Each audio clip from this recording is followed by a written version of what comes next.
കൂട്ടുകാരെ, ഇത് flowers TV ഇത് തുടർന്നാൽ നമ്മൾ എന്ത് ചെയ്യും പ്രേക്ഷകർ അല്ലെ? വീട്ടിലെ വിളക്കും ഒരു അപൂർണതയിൽ അവസാനിക്കുന്നു. അതെ കൂട്ടുകാർ, നിങ്ങൾ നേരത്തെ നിങ്ങൾ കണ്ടിട്ടുണ്ടോ എന്നറിയില്ല. കുങ്കുമച്ചെപ്പ് എന്നൊരു പരമ്പരയും ഇതുപോലെ തുടങ്ങിയിട്ട് പാതി വഴിയിൽ അവസാനിപ്പിച്ചിരുന്നു. അതുപോലെ ഒരു മുന്നറിയിപ്പോ ഒന്നുമില്ലാതെ ഇന്ന് ദാ വീട്ടിലെ വിളക്കും അവസാനിപ്പിച്ചിരിക്കുകയാണ് നമ്മുടെ ഫ്ലവേഴ്സ് അണിയറ പ്രവർത്തകർ.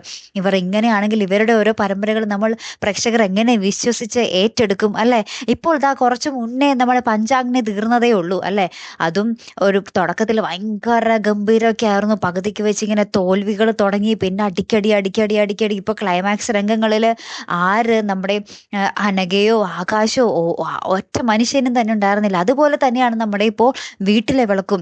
കഥ എങ്ങും എങ്ങും എത്താതെ ആകപ്പാടെ നമ്മുടെ അജയ് ഘോഷും നമ്മുടെ വിസ്മയുടെ ഉള്ളിലെ കുഞ്ഞ് തൻ്റെതാണെന്നോ ഒരു കഥയിൽ മുന്നോട്ട് പോക്കും ഇല്ലാതെ എനിക്ക് തോന്നുന്നു ഇവര് അവതരിപ്പിച്ച് വെച്ചതിന്റെ 10-1 പോലും കഥയായിട്ടില്ല. നദിക്ക് മുന്നേ നിർത്തിപ്പോകുന്ന ഒരവസ്ഥയാണ് നമുക്ക് കാണുവാൻ സാധിക്കുന്നത്. ഇങ്ങനെയെങ്കിൽ നമ്മൾ ഈ ഫ്ലവേഴ്സ് ടിവിയെ തന്നെ എങ്ങനെ വിശ്വസിക്കും അല്ലേ?